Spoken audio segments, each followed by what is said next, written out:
It's winter of 2019, and you begin hearing murmurs of a new virus called COVID-19. The average person is worried about it, but surely it will pass without being a big deal. It's spring of 2020. The world goes into lockdown to prevent the spread of COVID-19. Jobs go entirely work from home unless you're an essential employee and need to be on the front lines. Schools close their doors and begin teaching at home through Zoom calls. It's an incredibly lonely time for many, but it reminds us of our shared humanity. It's 2021. Everyone is insane. Conspiracy theories about the pandemic spread rapidly and become widely believed. More and more people doubt the trustworthiness of health institutions and turn to crank science. There are countless individuals and groups you could point to or blame for the moment we live in now, but perhaps the group most to blame for this is Moms for Liberty. My name is June Sternbach. My name is Josh Borman. This is Ill Conceived, a podcast about natalism.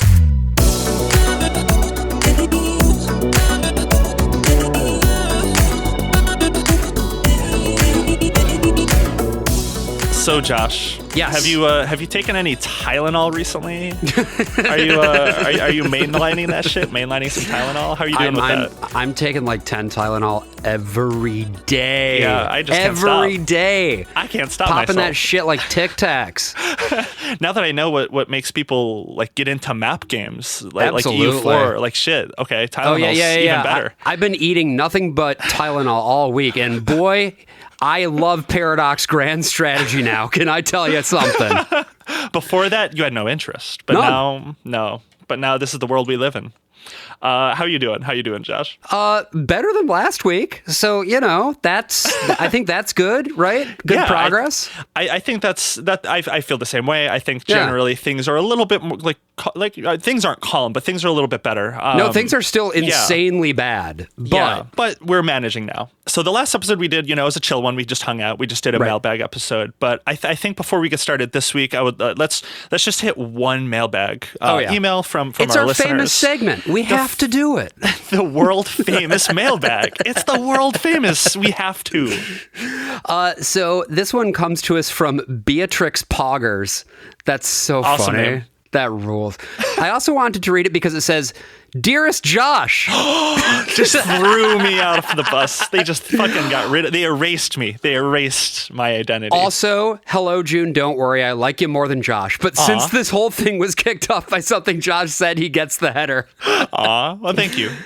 I was listening to your recent mailbag episode, and Josh said something that set off a chain reaction in my brain, and I feel compelled to email you about it. I hope it might be at least interesting or insightful about one of the ways that evangelicalism can fuck you up real bad. So on the recent mailbag app, at 32 minutes and 9 seconds, Josh said, "It limits one's imagination in terms of what you can be." And I guess this is just the thing that I keep coming back to, right? This ties into what we were saying about going along with these plans that were made for you by adults in your life. Isn't life more fun when you get to be whoever and whatever you want to be? I personally think so. And these days, I agree. But 15 years ago, when I was still attending an evangelical church, I would have had a very strong reaction to that statement. My mind would have been racing with thoughts like, fuck off, I don't know what's best for myself, and I can't be trusted to want the right things, or me getting to be whoever I want to be is like a child getting to eat whatever they want and then just eating fistfuls of candy and then getting sick. I have gotten better at it thanks to a decade odd of therapy, but I still struggle to trust myself, listen to my body, and even to identify when I do want anything.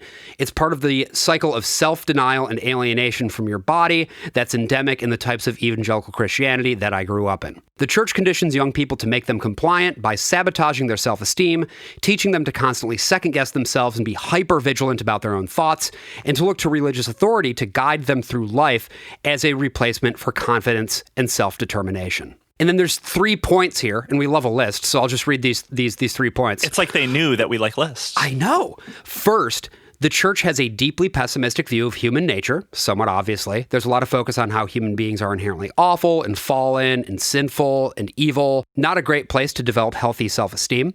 Second, the church believes in thought crime. Certain thoughts or attitudes are considered sins on their own, no actual sinful action required. Most commonly, thinking sexual thoughts about someone you're not married to is a sin, but things like rebellious attitudes, covetous thoughts, or angry hearts can be sins too. Third, the church encourages self-policing and hypervigilance. It's treated as a good thing to doubt yourself because of the aforementioned sinfulness. Every want, thought, or desire that our minds handed to us have to be inspected thoroughly in case something sinful came off the line and we weren't paying close enough attention. Self-imposed thought crimes is crazy. Yeah. Even when we couldn't see anything wrong with a given desire, we should probably still pray about it and maybe check in with someone else too, like a parent or pastor, like just to be sure. The end result is that a lot of evangelical churches end up cultivating pathological scrupulosity in their congregations.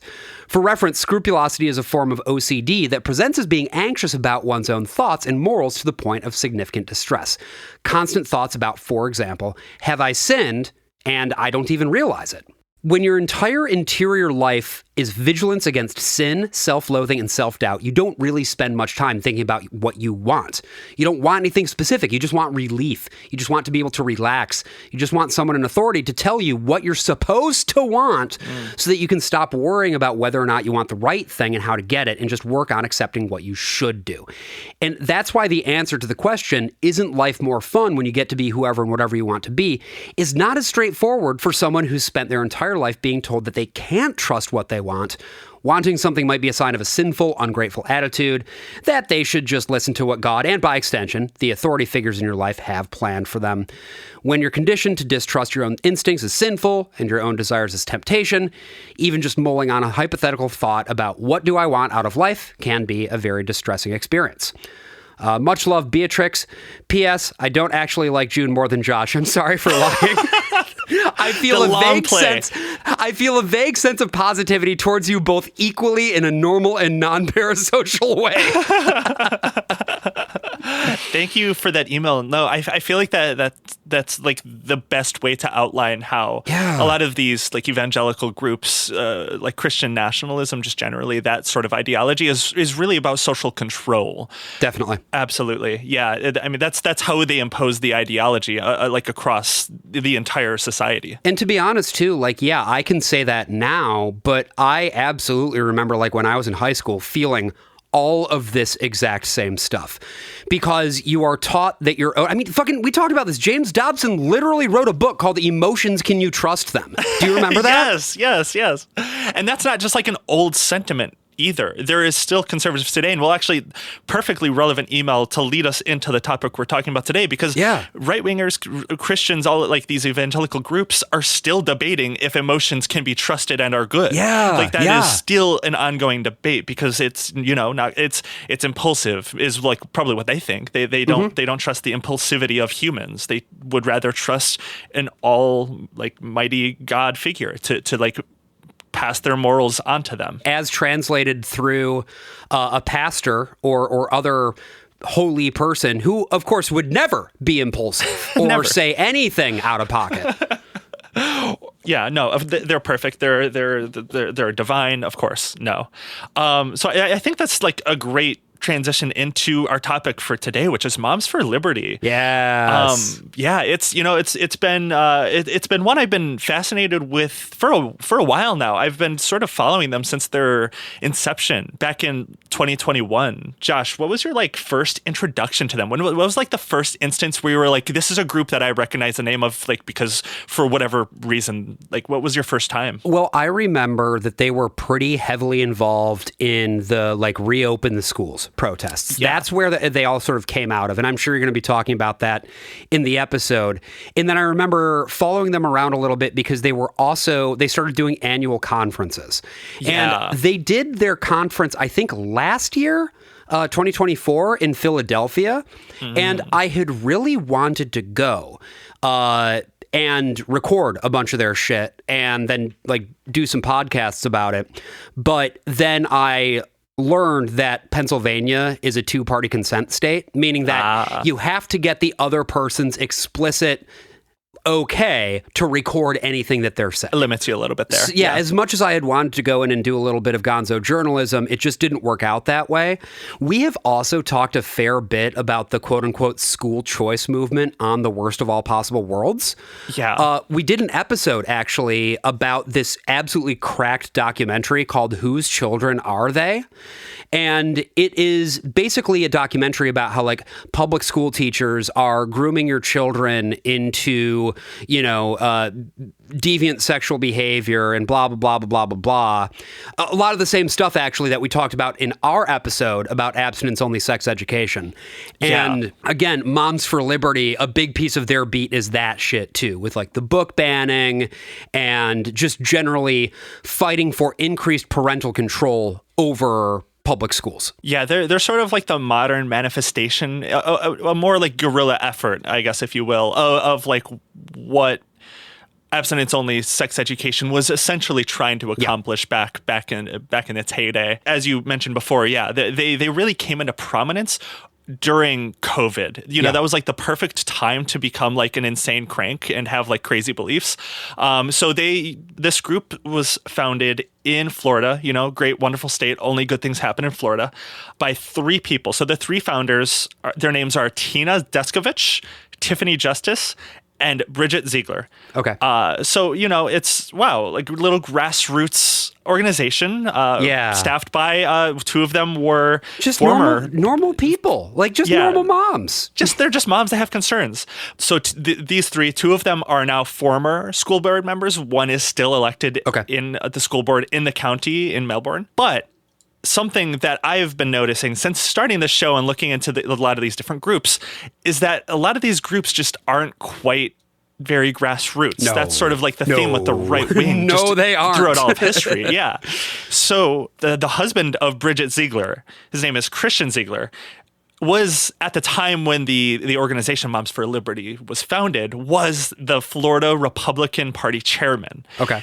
Having that connection to the party mainlines it into the public discourse in a way that just really benefits the right over and over and over again. You see this in all these other different groups. Do you want to take a guess as to what, like, why he's the former and he is not still in there? I'm going to say it's something sex related. Yeah. He was removed due to some sexual assault allegations. Oh no. Which for a group that really just wants to save the children. They want to get more rights, save the children.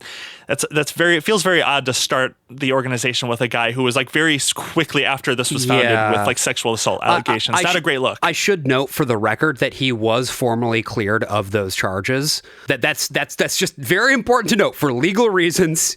He was charged but eventually cleared. But I do remember some other stuff about the sex stuff he was getting up to. Is that something that you know about? I don't. I didn't dig much deeper than that on him. What do you got? Well, he and his wife were having 3-ways with women. Oh, come on. Hell yeah. Oh, that's awesome. Yeah, and so that is also part of why Bridget Ziegler ended up in this situation. It's pretty hard to present yourself as the voice of moral authority for this traditionalist Christian group when you and your husband are unicorn hunters. It just doesn't really work well, especially when you involve like evangelicalism. You have to usually portray yourself as like morally pure. Right. You have to be like a morally pure individual. I've got here from the Sarasota Herald Tribune. This is from July 2, 2024. A planned 3-way sexual encounter between Florida GOP chair Christian Ziegler, his wife and Moms for Liberty co-founder Bridget Ziegler, and a woman they had sex with in the past ended in accusations of sexual assault against Christian.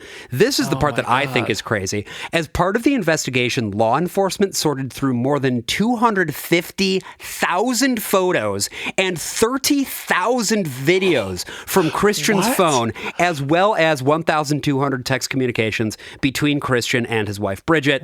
The Zieglers filed an injunction to protect those records. Oh my God.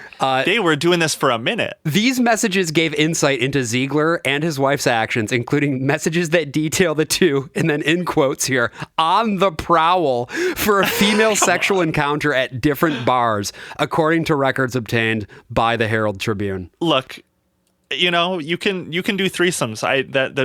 That's a totally perfectly fine thing to do. Wonderful even.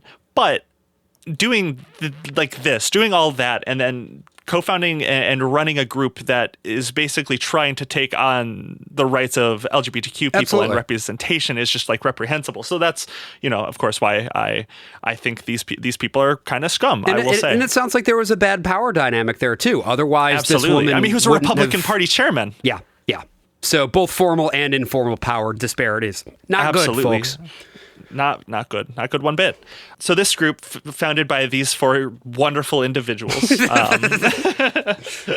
allegedly wonderful individuals, they really did get their claim to fame. They really made a lot of noise about like the COVID, like relaxing the restrictions in schools, like masks in public, in schools, just generally, like at work from home. They were on the forefront of wanting to get rid of the mask mandates, just in public spaces, schools especially, but pretty much just generally. And like being anti-vax in general. There's a lot of like vaccine skepticism. They generally do not like vaccine mandates generally. As of 2024, they have about 317 active chapters. I've seen as low as 70,000 active members. I've seen as high as like just above 100,000. So just to be safe, I think 70,000 active members in pretty much most states at this point. And I also know, and I'm sure we're going to be talking about this, that they sort of blew up really big and then imploded quite quickly. So when you say active members, it's hard to know at this point what that even fucking means anymore. Yeah, especially because they have run candidates that are specifically Moms for Liberty endorsed candidates. For school boards, right. School boards, different elections, and they do not have a great track record. They have mostly put up a lot of losses in a lot of these races. And a lot of chapters, due to a lot of these losses, continued losses, and just inactive meetings, inactive groups tend to close down. So it really is hard to nail down exactly, because it really does fluctuate a lot, is from what I could understand from doing some research about like the activity of these groups. Well, and we sort of talked about this too with a little bit when we were discussing the Family Research Council. Moms for Liberty is a very heavily federated organization, so those local chapters have quite a bit of autonomy. They do. Some of them are quite large and quite influential. Some of them are like two guys, as best as we know, or two moms, I guess, for liberty. Yeah. Yeah, and there's an incident later on that we'll be covering. There's one famous incident that I'm calling the Hitler incident. Because of how independent these groups can be. You don't love having a Hitler incident for your group. That's generally not a good sign. Yeah, you don't want that. You really want to avoid those. Looking at the setup of the National Moms for Liberty group, I was looking at its advisory board. I don't know if you know about this guy, James Lindsay. Are you familiar with this guy? Conceptual James. He is an advisor. I remember Conceptual James. You remember? Well, tell me about him. Tell me. He's a fucking freak. I don't know. He's a crazy guy. He's a crazy He's one of those weird like Twitter guys whose brain is absolutely cooked. Yeah. No, he's cooked his own brain by getting dunked on in reply sections. And because of that, he is like, I have to destroy the education system from within. Otherwise, the country will collapse, because he's getting like made fun of for his crazy posts. Posters madness. It's a real thing. He definitely has it. And he was rewarded with his Posters Madness by being an advisor to Moms for Liberty. So, not going to go too deep into him specifically, but I use him as an example to show you the kind of people that are really high up in this organization. They are very right-wing, very demagogue, like very evangelical, anti-left sort of figures. They're all within this organization. Let me take a look real quick at the committee too, just to see if there's any other names that are like really worth noting here. Katie Gorka. That's not anything to do with Sebastian Gorka, is it? Oh God, I didn't even catch that. I hope it is. Oh no. It is Sebastian Gorka's wife. Come on, I haven't thought about that name in years. Is Sebastian Gorka even in Trump's like orbit anymore? He is formally the senior director for counterterrorism in the current Trump White House. There you go. Oh, awesome. That's great. I'm glad he's in there doing counterterrorism. That's really great. Wow. Wow. So these are the people. These are the people they're filling at the top level this organization with. Lots of, very, very far right, used to be fringe individuals. Yes. And as we know, as we've been doing this show, the natalist agenda and conservatives really desire to reshape the education system. And those two agenda pieces, natalism and conservatism, they're intertwined at like a nationalistic level. Because the desire is to restructure the education system in a way that is going to promote the idea that women's natural place is in the home, which then allows them to make more babies. Like that's the project. That is the project, and that is almost explicitly what this project is. So Josh, I have the Moms for Liberty mission statement here. Do you want to read this off? I would love to. We are dedicated to fighting for the survival of America by unifying, educating, and empowering parents to defend their parental rights at all levels of government. That's like a beautiful mission statement. It sounds, very, very uncontroversial. Well, except for that little phrase, parental rights, because it's notable there that their mission statement is not to, I don't know, improve the education for their children. Yeah, that's a common theme you'll notice within this group is they don't really care that much about education at all. Or their kids. They don't care about their kids. They don't care about education. They don't care about like making schools better learning environments. They really don't care about all of that. What they really care about is controlling what type of stuff is taught in schools, and basically the parental rights part of it is making sure that they can sign off of everything that's being taught to these kids. If there's something they don't like, they will target it as their main issue. If you're going to cover Moms for Liberty fairly, I think that you need to describe them as a pro-censorship group, because that's what they are at the end of the day. They desire censorship of curriculums, they desire censorship of teachers, and they desire absolute ironclad control by parents over any and all learning that their children receive. They will probably deny that if you say that about them, but that is essentially case by case exactly what they want. And so their entire goal is to agitate. They try to run in elections. They don't really get that many people in these seats. But what they do really love to do is to go to school board meetings, go out in public as a group and agitate. Yeah, they just hoot and holler. They're fucking hogs. They love to squeal in front of the masses. Okay, don't belittle our wonderful porcine friends that way. Our honest to goodness pig friends. Okay. Look, I love them all equally, but that's what they're doing here, and like I just have to say it like it is. Pigs by comparing them to these people. I'm just saying it how it is. You can't censor me. You will not censor me for this. You're right. Sorry, we are a pro-choice podcast. I apologize. You have the choice to say whatever words you want. Thank you. I'm not going to cancel you here. And, people have said a lot of accurate statements, but things that upset the founder, Tiffany Justice. And she made a statement once about some of these accusations of being divisive and harmful to these environments.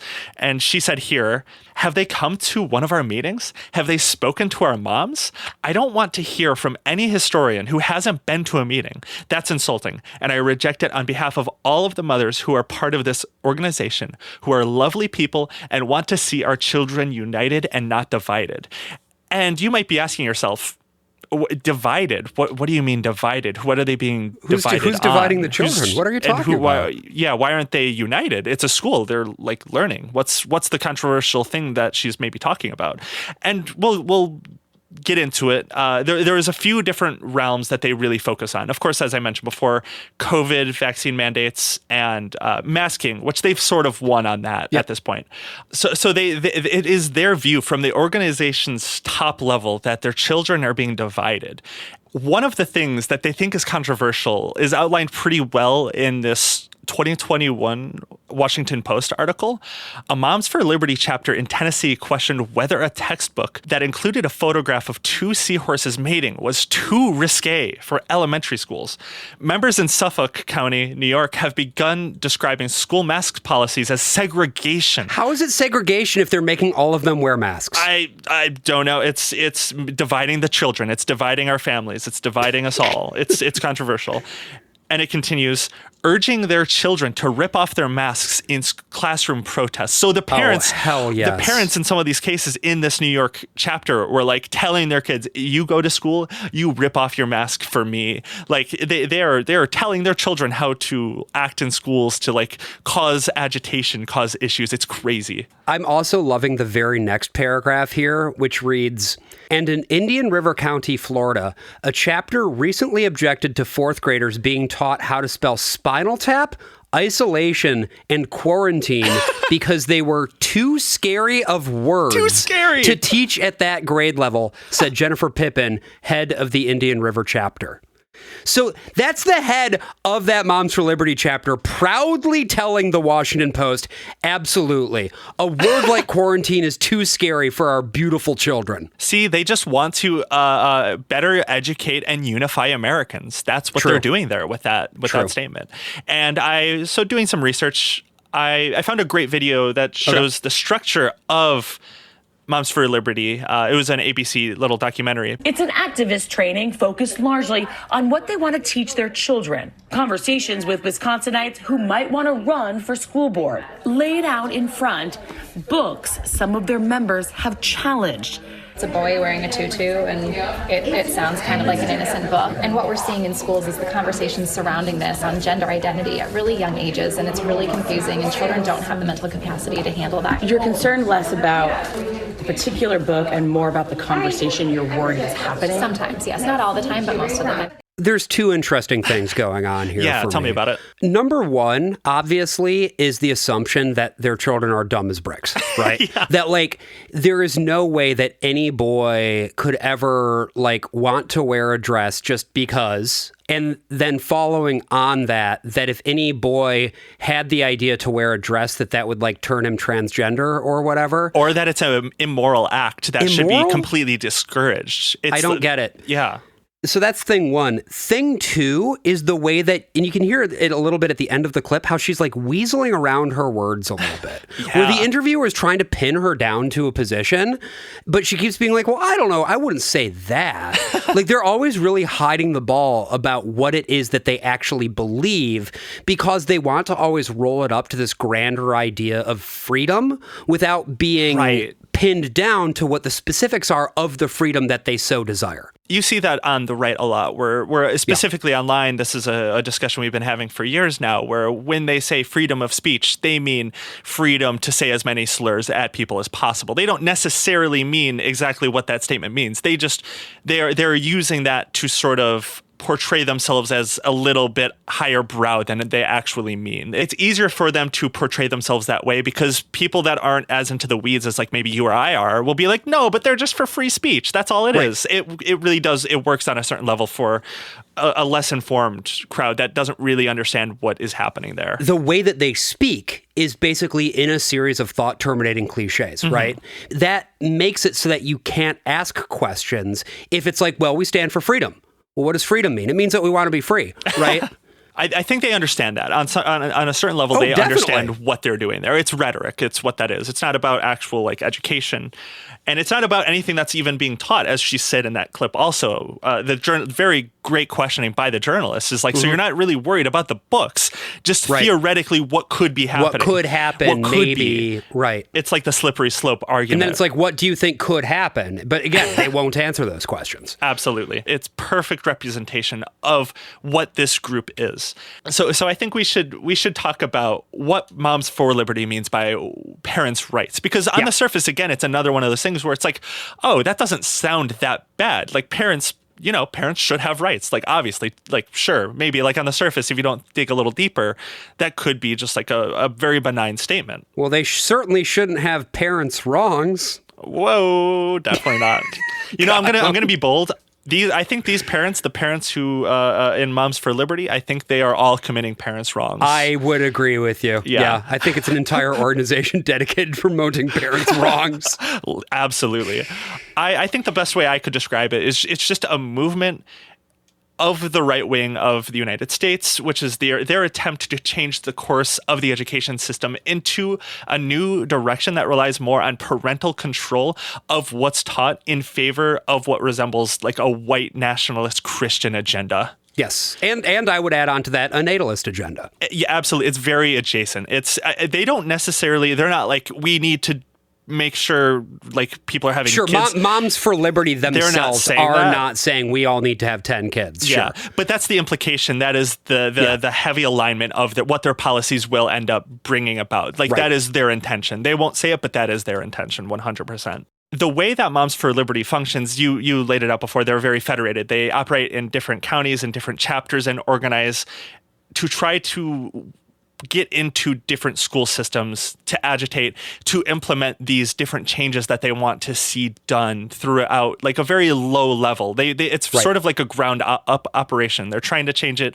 just county by county, district by district to change the culture long term. It keeps going back to that Steve Bannon quote of politics is downstream of culture. This is an organization basically built upon that idea. And they particularly specialized in being nuisances at school board meetings because there's this thing where if you can get a whole bunch of people to show up at a school board meeting that is otherwise not very well attended, you immediately have the illusion of a massive, massive majority, which isn't true. It's just that you're the ones who managed to show up, and everybody else just kind of assumed that things would go on as normal.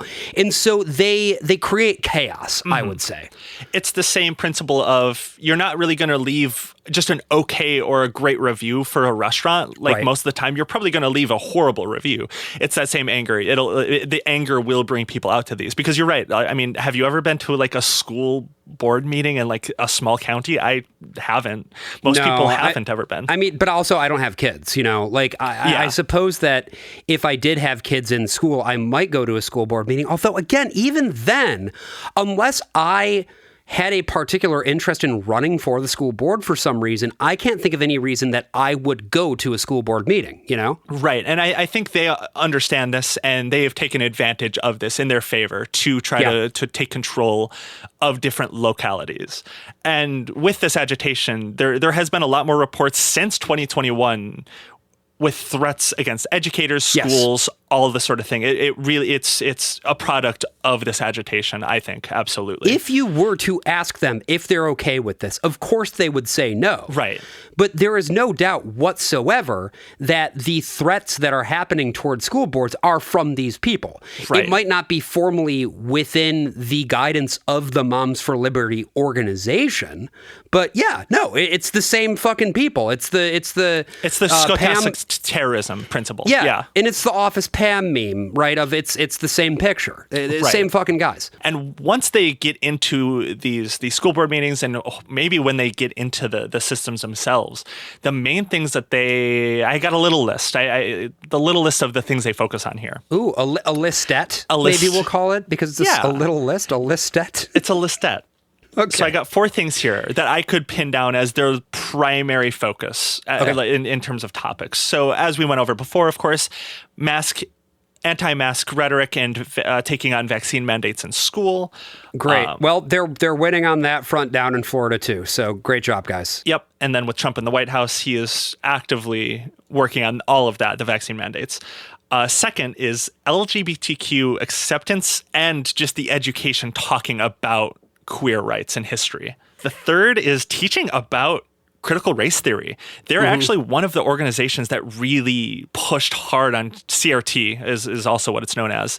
Back in like 2022, 2023, when that was like a big discourse, when that was really talked about in right-wing spaces. And I feel like it should also be noted here that they're not actually talking about the framework, the academic framework of critical race theory. They just mean they want to ban any literature or curriculum material that mentions the existence of racism in the United States. And in some cases, civil rights history as well. Right. Well, right, because you can't have civil rights history without acknowledging that racism has existed.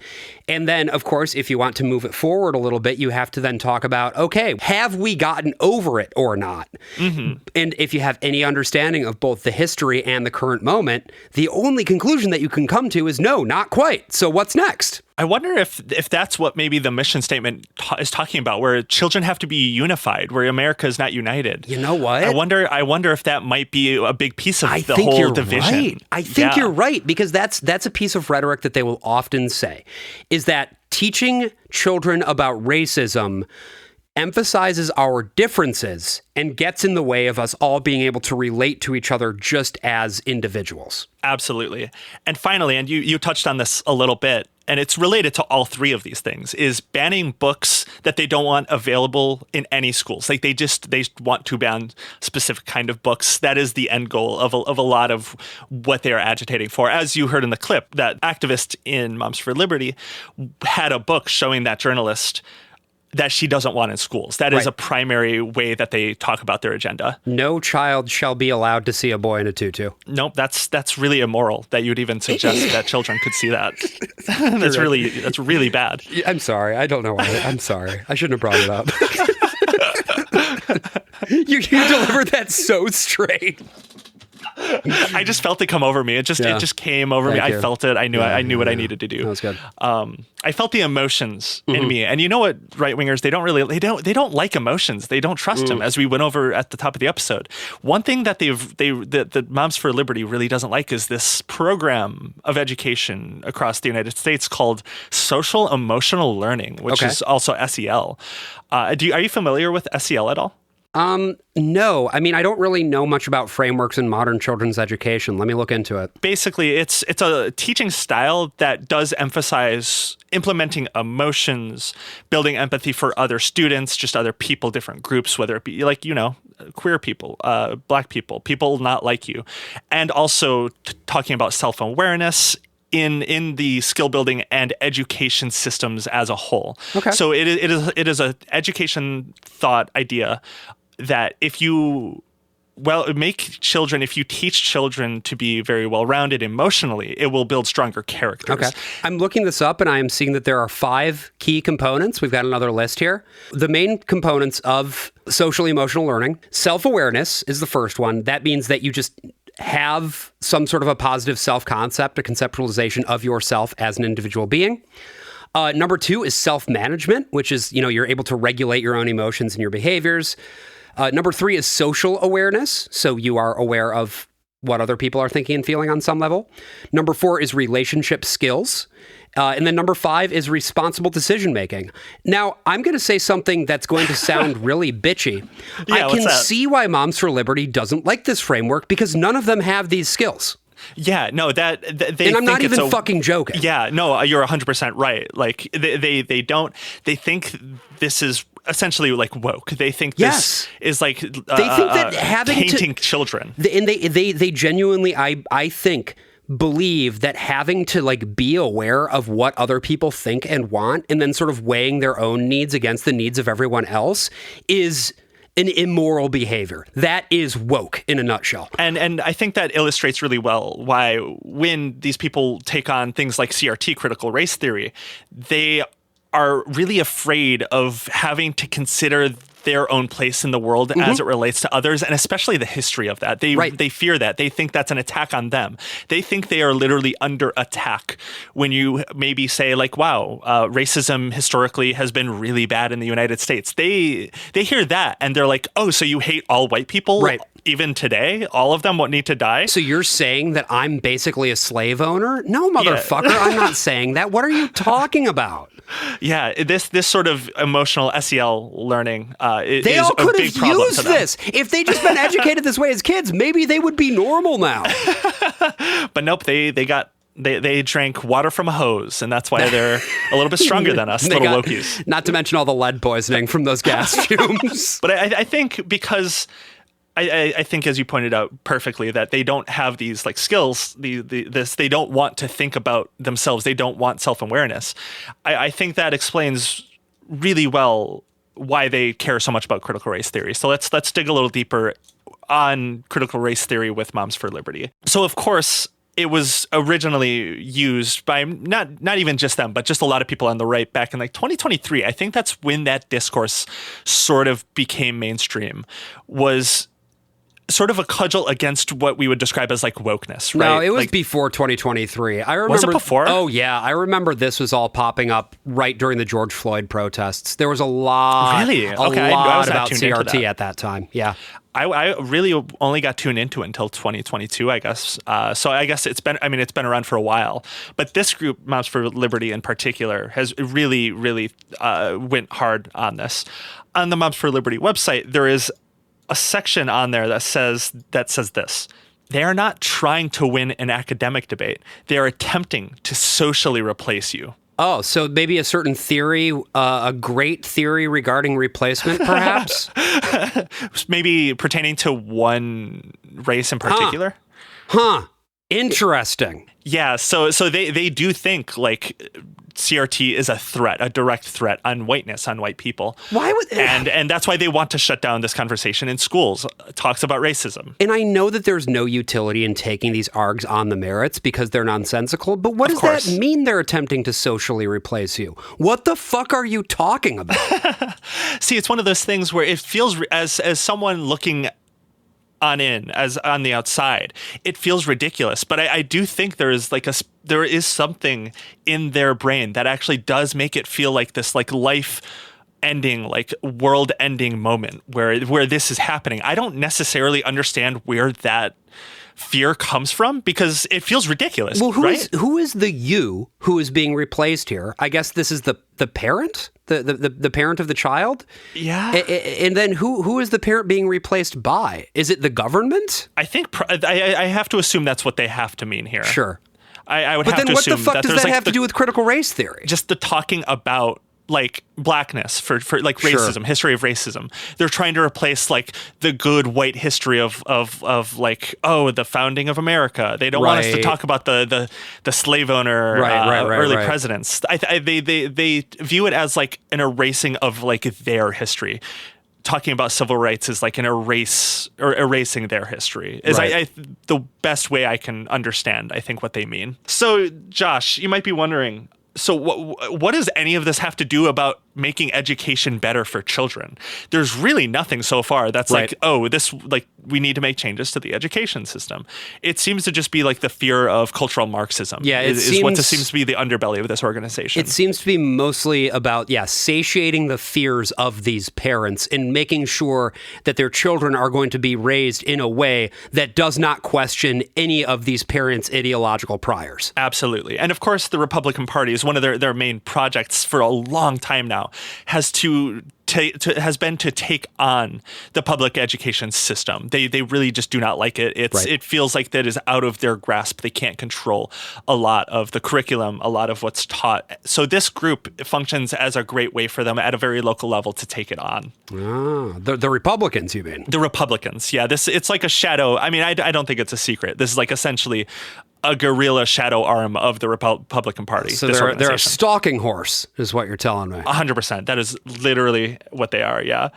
It is obviously white supremacist-aligned organization with Christian nationalism at the forefront, which, at the end of the day, has the focus of increasing the white birth rate. And I think their focus on CRT really, really just shows that just plain to see. I don't think that's a question that they clearly do have like a fear of even talking about racism. Well, I think there's another piece of it too, right? And this just hit me.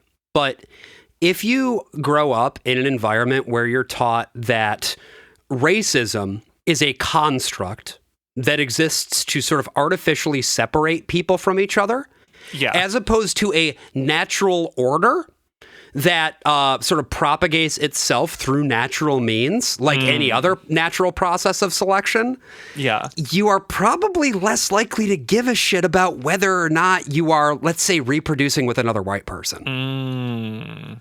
Shit, I think you're onto something. That's good. And finally, I think we'll have to maybe at some point do an episode about school choice. Oh, yeah. But they, of course, really do like school choice. We're not going to get into that right now because that's a whole can of worms. I can do the 30-second Cliff's Notes, which is just to say that the idea of so-called school choice is that you as a parent can send your kid to whatever school that you want, or in some cases, just homeschooling them. This is done through a number of different mechanisms. Oftentimes it's voucher programs where like your tuition dollars can be directed to any school you want. What this usually ends up doing in practice is it stratifies the education system. There are certain schools that are very desirable. There are certain schools that are very undesirable. The well-off families compete for the schools with high outcomes, and everybody else is left for the scraps, which is not that much different from how things already are. It just intensifies the degree with which those systems stratify already existing race and class dynamics. Yeah, school choice has always been a bit of a pet issue of mine. It's something I've been following for a very long time because Betsy DeVos, our former Secretary of Education, is also one of my hometown's favorite daughters, and I've been following her project for a very, very long time. Something interesting, I don't know how tuned in you are to this, but Texas, big Republican state, they're actually very big opponents. Well, not all Republicans. There are people in the party in that state that are pro voucher. But there's a lot of Republicans. Republicans are holding it off in certain areas in that state because of the public education system is just really popular there. And it's very strange. I need to look a little bit more into that. But I found out about how Texas is oddly anti-voucher. So earlier on, we talked a little bit about the electoral strategy of Moms for Liberty. They have not been super successful to get elected, as I mentioned before. But one thing that they have been very successful with is that a lot of their agenda has made its way into Project 2025, the Heritage Foundation written and endorsed and Donald Trump implemented agenda to basically completely realign the U.S. government, economy, everything. We can dunk on them for losing a lot of elections, but they have fully integrated what they view as the most important piece of their agenda into the modern Republican Party almost seamlessly. And I think, going back to how they're a stalking horse, it's hard to know how much of that is Moms for Liberty's influence on the party as opposed to the party's influence on Moms for Liberty. Yeah. But it is noteworthy that like the heavy alignment between Moms for Liberty, Project 2025, it's some real shit. They want to continue to build this organization. They're not giving up yet. They're not calling it quits just because they feel like they have really moved the needle. They have this thing. They're not giving up just because one of their co-founders got canceled because she and her husband were unicorn hunting on the weekends. No, nothing will stop them. These brave truth tellers. Have you heard of this thing called Moms for Liberty Academy or University? I haven't, but that sounds like PragerU. Oh, it absolutely is. And so I dug into it a little bit. It's brand new. They opened this academy, online academy in January of 2025. By academy, you mean website. Let's be very fucking clear. Yeah. So it's a website, but it's also, they give like TED Talk style talks at their Moms for Liberty summits. So it is like a website, but it's a part of the national organization where they do like education series and talks and different things. So, it's not a real school, but it's like what right-wingers mean when they mean they have like a university. And I see they have a toolkit here. They have in the resource library a set of ideology toolkits. Right. Because including one about social emotional learning. I can learn why it's bad and woke. Yeah. And of course, the first thing you want when trying to figure out how to fix the education system is different topics about the culture war. That's usually what you go to first. So they have, things like SEL. There's one called Back to School, a toolkit about going back to school. There's a MAHA, Make America Healthy Again toolkit, and one about gender ideology. Yes! So, our favorite topic. So I think we'll focus on the gender ideology toolkit. I dug into it a little bit. I wanted to see what they gave out for this university, this academy. Right. I wanted to see what they taught their active members. Moms for Liberty Academy's football team, dog shit. All losses. Don't bet big on them. Do not parlay. You will lose big on them. So these are the type of things that you can find if you go to their website. There is lectures, like I said before, they have like TED Talk style lecture series that they do at their annual Moms for Liberty Summit. Right. they have a different film, a different documentary that is about the given topic. So this one in particular, for the gender ideology one, is of course, not about trans people. But this one in particular is about detransitioners and how they do not like trans people. So it's essentially a documentary attacking gender affirming care and using these same 11 detransitioners you've probably heard of to give that information out. Detransitioners, their whole deal is they started doing hormones. And in some cases, my understanding is they just sort of did social transitioning. They didn't even do hormones. Almost a majority of them were social transitioning. It was just social. And then they were like, oh, I don't really like this, actually. This doesn't feel quite right. And now they're making it everybody else's problem. Literally, that is their MO. That is exactly what they do, is they just really want to be annoying about a choice they made that they didn't like, that they now have to impose on everyone else. You know what? I'm not happy that I went to Calvin College, and I don't make it everybody else's problem. No, because you're normal. Because I'm normal. We are a pro-choice podcast. That's right. You are allowed to make bad choices. Sometimes you make bad choices. You live, you learn. Yeah. But I think it does come from that place of being well, everybody else's experience must be exactly the same as the one that I had. There are no true transgender people because everybody else is just like me, and I'm not really trans, therefore nobody else is really trans. Absolutely. This is the gender ideology one is the perfect example of how Moms for Liberty really primarily cares about social control. Absolutely. Sure. Their agenda is to influence the culture, to make everyone live in the standard that they think society should be ordered in. And that is the detransitioners' whole deal, the groups behind them. Absolutely. Hey, everybody. Editing Josh here. I had really wanted to put a clip from this documentary into the episode, but it's really hard to find. It turns out the original version of this film included in a very high-profile role, as a subject matter expert, a registered sex offender. This is a man by the name of David Arthur Kendall. The craziest thing is he was convicted back in 2002, which means they really didn't do their due diligence on this guy. I would assume that this documentary is available on demand, an edited version, I think. I think they got rid of the guy who was a sex offender. But yeah, I was like, oh, I can just find this online. I can go look for it. No, this is very, very difficult to find on the public web, in no small part due to the fact that they have been unable to secure distribution for this film because nobody wants anything to do with it. Originally, it was going to get screened at AMC theaters. There were widespread protests. It got pulled back. This was in 2023. And so I guess now it's just a piece of shit that's available through M4L Academy. So in absence of that, please enjoy this clip from the Gender 101 lesson from the Moms for Liberty University. First of all, why did we become a society that thought we should celebrate people who clearly have some sort of psychiatric disorder or perhaps paraphilic desire? Why are we putting them on the cover of a magazine? Why did we think it was acceptable to celebrate people becoming lifelong medical patients? And particularly, why did we become a nation, a culture that celebrated that happening to children? And the answer is modern transactivism. And the answer, but the real answer is gender identity ideology. And so, first of all, what is gender identity ideology? It's a belief system that states that we all possess a gender identity. I'll try and define it. It's something like your internal sense of gendered self. It's your internal way of knowing whether you're male, female, both, neither, something else entirely. Obviously, it's completely pseudoscientific and nonsense, so there's no clear way to define it.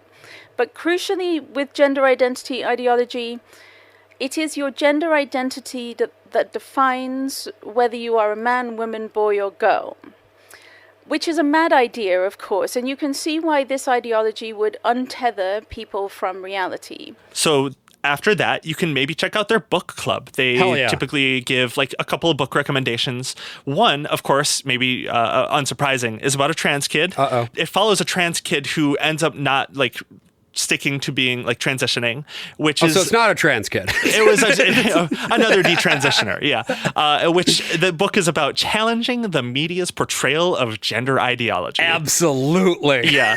The media, the big media, media trying to push transgender on everyone. Being a fucking children's book author for these fucking hogs. Wait, fuck. The hogs. No, I'm sorry. No, the noble pig is a wonderful animal. Look, you can say what you want about the hogs. It's okay. I won't judge you. No, but I mean, it's just like to be a children's author writing for these people must be the easiest job in the world. Yeah. You are guaranteed infinite money forever as long as you just get on the right platform and are willing to say whatever it is that people want to hear. For a long time, I've thought about how it's so easy to grift these people. You could literally, we could come up with a concept right now, probably put it under a different author's name, submit it to one of these organizations, and get it published. We could quite literally pick an animal. Pick let's say like a gopher.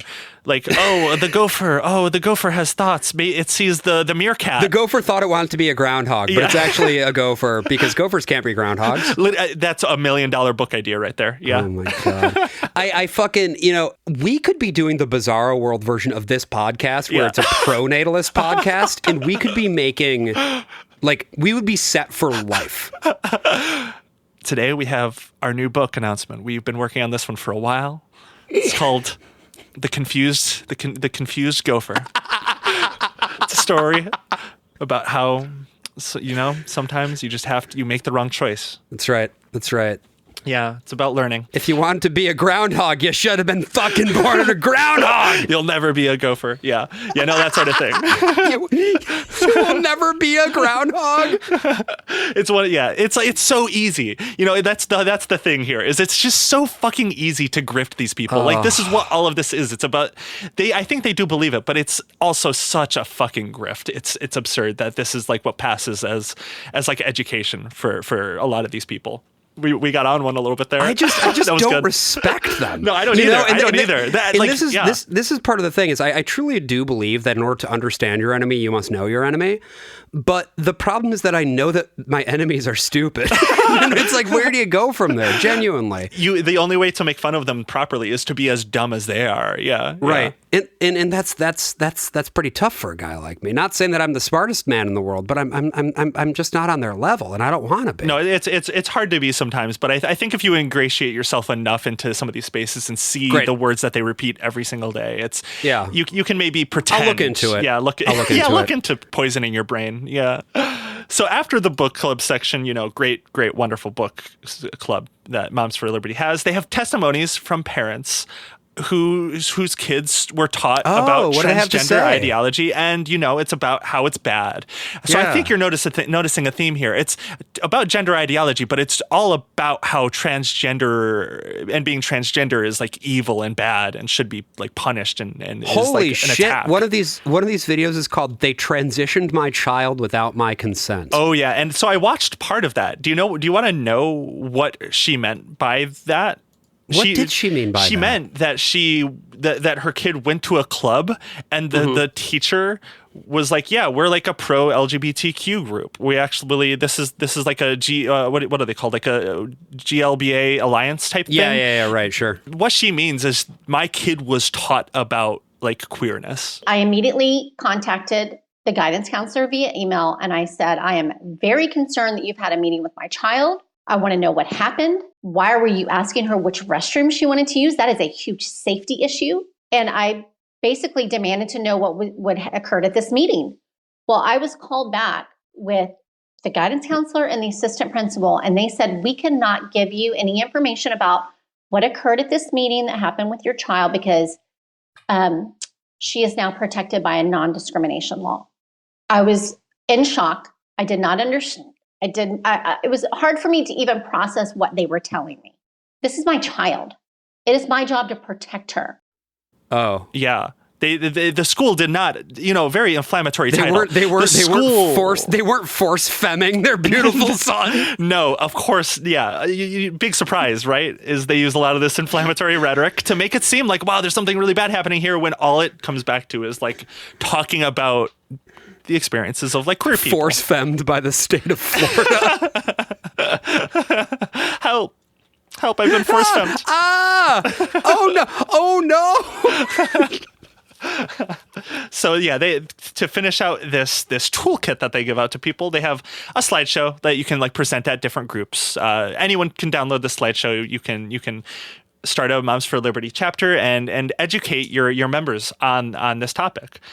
And so after learning about all of this really great stuff, I was like, so what are their sources? What are their sources on a lot of this?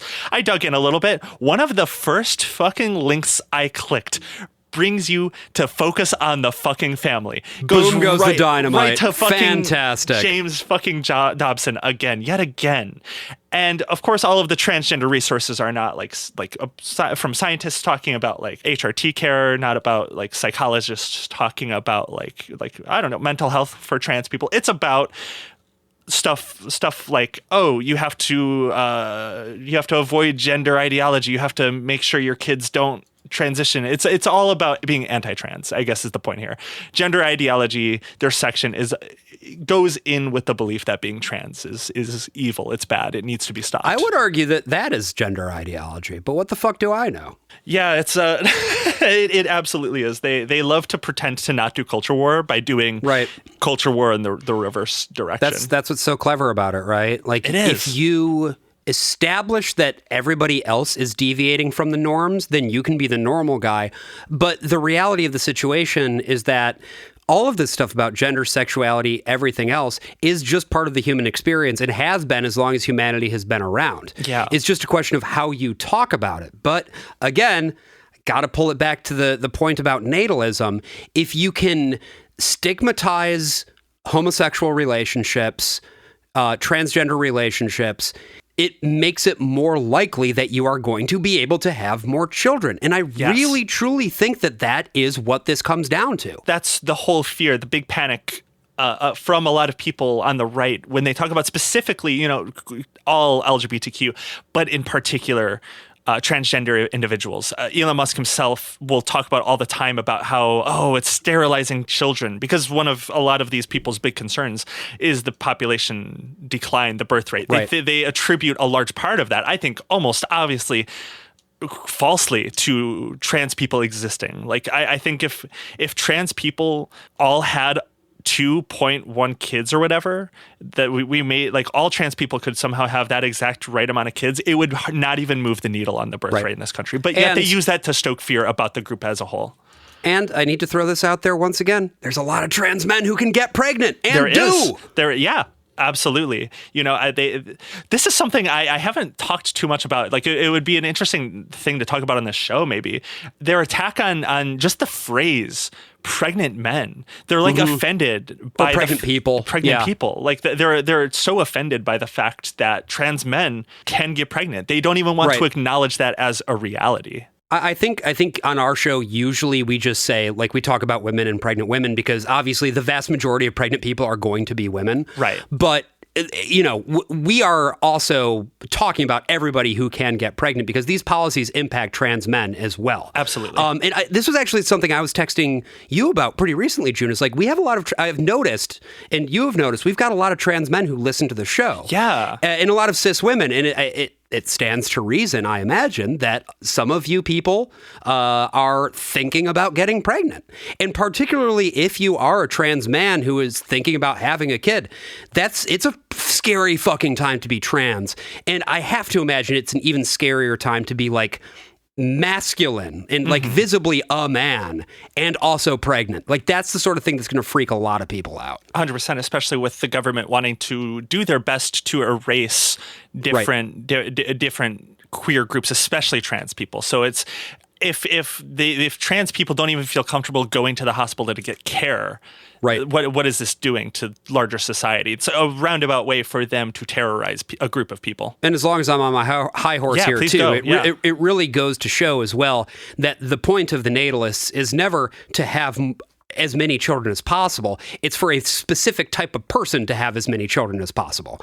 Because at the end of the day, if all you want to do is get the birth rate up, it doesn't fucking matter who's having those kids. Right, but they do seem to really care and get freaked out about specific demographics of people who have children in this country. Yes.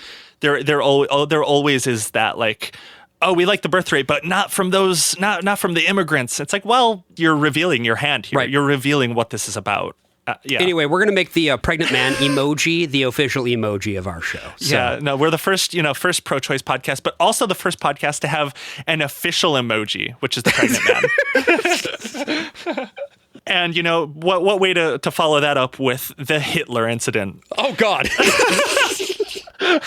Have you heard about the Hitler moment from Moms for? Does that ring any bells? Before I just quickly get into this, I feel like all of these people have Hitler moments. Fucking J.K. Rowling had a Hitler moment the other day. She did, yeah. So specifically, what is it with these people and Adolf Hitler? It's really weird how a lot of these right-wing groups and activists tend to get a little bit into Hitler, on accident. It's weird. It's weird how they know all of these Hitler quotes. What's that all about? I don't know any Hitler quotes. I don't either. I know this one that in Indiana, a chapter of Moms for Liberty, when they started their group, their first newsletter that they sent out to their brand new members of their brand new organization in Indiana, they put this quote in this newsletter: "He alone who owns the youth gains the future," which is a Hitler quote. That is a quote from Hitler. They put that in their fucking their inaugural newsletter. Did it say the quote and then Adolf Hitler? No. It did not say Adolf Hitler. So what happened basically is Democrats and Republicans in that area, in that county, were like, this is way too far. It was brought to their attention. Even Republicans. Imagine being too racist for Indiana. That's crazy. And not even just Indiana, but Indiana Republicans, elected Republicans, had to be like, I don't endorse this. Indiana Republican is a redundant phrase, but yes. Yeah. And so the person, I'm blanking on the name. I didn't write it down. Not important, ultimately. But the person who sent out that newsletter claims they didn't know that was a Hitler quote, and they apologize. They're like, "Oh, I'm so sorry." But I think the thing that's more notable here. I'm so sorry that I quoted Hitler. I'm so sorry. I'm just a little guy. I'm so sorry. I'm so sorry. It just goes to show that they are so close to being aligned with white nationalist rhetoric that they're scrolling in their feeds and they see this wonderful little quote and they don't even think twice about what it is.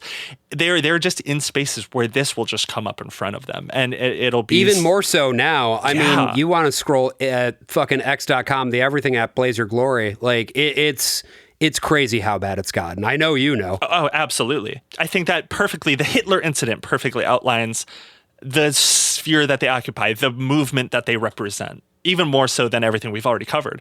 So with all of this being said, what is the significance of all of this and the ties to natalism? I think we've talked a lot about the ties to natalism, the project of right-wing natalism.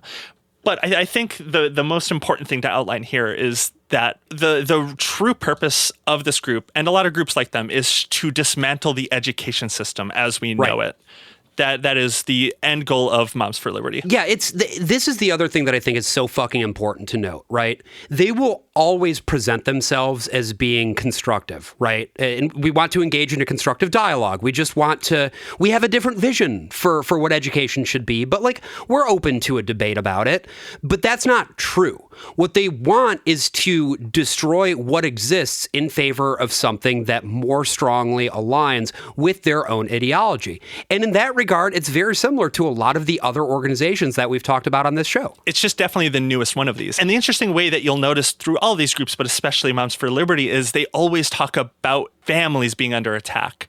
And that they're everything's under attack, everything's world ending. And that is, again, a common theme that I think we've seen across a lot of these far right movements, is everything is always about the world's about to end. Everything's about to end. It's a terrifying thing for these people. And I think from their perspective, the world is ending. I think so too. That's the other thing that I think is noteworthy about organizations like this, is that they are essentially, I don't know, you could call them millenarian in character. They really think that the end of the world is happening right the fuck now. I mean, they thought the rapture, some of these people, was happening this last probably year. Not these exact people, but yes, right? But a group of people like these people. Right.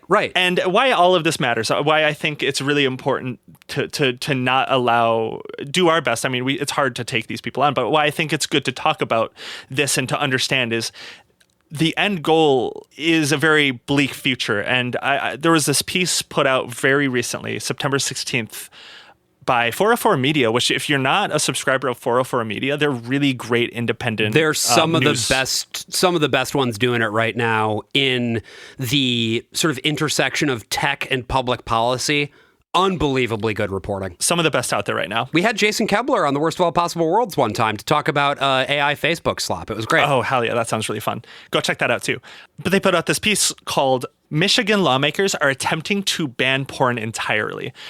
And this is the end game of the agenda, because as we've talked about in the Project 2025 episode a little bit here, is when they talk about trans people being pornographic, this is what they will end up doing. If they can successfully other trans people, if they can talk about trans people as inherently pornographic, this will censor trans people. And what does Mom for Liberty want to do? Not let schools talk about trans people. They ban books. They ban sex education. They ban all of this stuff, and they will not stop until they can get legislation passed in places like Michigan. I don't think it will pass Michigan, especially because it certainly will not. Because Michigan has both houses and the governorship are controlled by Democrats. But yes, I would like to read just a little bit from this article here. Please, yeah. A bill introduced by Michigan lawmakers last week would ban pornography, ASMR, depictions of transgender people, and VPNs for anyone using the internet in the state. House Bill 4938, called the Anti-Corruption of Public Morals Act, oh my God, would prohibit distribution of, quote, certain material on the internet that corrupts the public morals, end quote, the bill states. It was introduced on September 11, nice, never forget, by 5 Republican representatives. And here is a list of things they consider pornographic. Once again, a list, because we love lists. Love a list. Vaginal or anal intercourse, fellatio or cunnilingus, masturbation, ejaculation or orgasm, penetration with sexual devices, group sex, bondage, domination, or sadomasochism, acts involving bodily fluids for sexual arousal, erotic, autonomous sensory meridian response content, moaning or sensual voice content, aka ASMR, animated, virtual, or sexual activity generated by artificial intelligence, depictions of characters acting or resembling minors in sexual contexts, and any other pornographic material. And then the article continues, the lawmakers also define any depiction or description of trans people as pornographic, and therefore banned on platforms operating in the state. And as you said, June, because transgender people are considered pornographic under the guidelines that people like this put forward, it is an attempt to legislate trans people out of public life entirely. And this is a pillar of the Project 2025 agenda, is to classify trans people this way. It's endemic it's all within the Republican Party. It cannot be overstated that this group, it isn't the Republican Party necessarily, but they are aligned almost entirely with agenda, especially when it comes to different minority groups and book banning and all of these topics that we've talked about today. It really does illuminate a lot of the way that politics work in this country. For me, understanding the way that the Republican Party and these different groups function hand in hand, but not on the surface. Without digging, you wouldn't really understand how they function. It's something I've been thinking a lot about recently. Is it's just easier for Republicans to do this. There's not really Democratic Party groups that function like this. Not that I can think of. Not at the same degree. Not at the same quantity. And if you want to talk about your Democrat aligned groups, they are groups that are as likely to be a thorn in the Democrat side as the Republicans, right? A classic example of a group that comes to mind is Code Pink, right? Right. In Code Pink, they're going to stage protests for any act of American aggression, regardless of whether it's the Democrats or the Republicans putting that shit forward. And I think a big reason for that is that's a true grassroots organization, or different ones like that they're not embraced by the Democratic Party. The party itself doesn't have a hand in a lot of these groups. It's a lot of much more left-leaning people. But with the Republican Party, they're almost consistently aligned and started and given funds from the politicians on the right. And I think the funding thing is the key piece. Right. That there is just a much more comprehensive and well-organized dark money network that the right wing has in place and always has in this country. Certainly more so the left, and even more so than the center, frankly. You're 100%. Not hearing about fucking Third Way funneling money into AstroTurf organizations that are advocating a sensible market-based approach to modern problems, right? There's maybe one of those, possibly. Yeah, but I think a big piece of that is that with the right, the financial incentives are naturally aligned to the outcome, right? Yes. The people who are willing to take all of this money to do these things are going to put out a product that is palatable to the backers of these projects and ultimately will be profitable for the backers of these projects. Whereas I think for a lot of like quote unquote good governance incentives, again, not even talking about like the left, but just talking about like consensus democracy, you don't get big time monetary compensation for limiting campaign finance spending, let's say. That just doesn't happen because the incentives are not they're not tangible in that way. And that's sort of the scary part of this is that they do have this like unlimited, well-oiled money machine. Right. And what they want to do with that is turn every fucking state into Florida, which we cannot let that happen. If every state was Florida, that would be the insurance premiums alone would be a big problem if every state was like Florida. Horrible. Did you learn anything new about this one? About this topic? Well, I didn't know about their Hitler incident. That was pretty cool. I'm surprised that one flew under the radar for you. Or maybe I did hear about it, but I forgot. Yeah, because also I feel like these motherfuckers are having Hitler incidents every day now.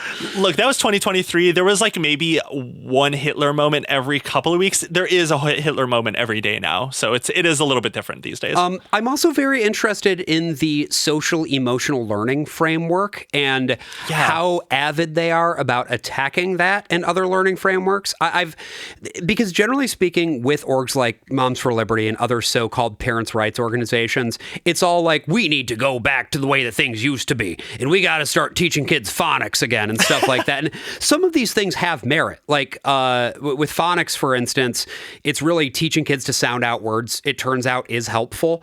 But with something like this, it's just like, oh my God, how much more fucking obvious could you make it that you don't want a world that is in any way, shape, or form meaningfully pluralist?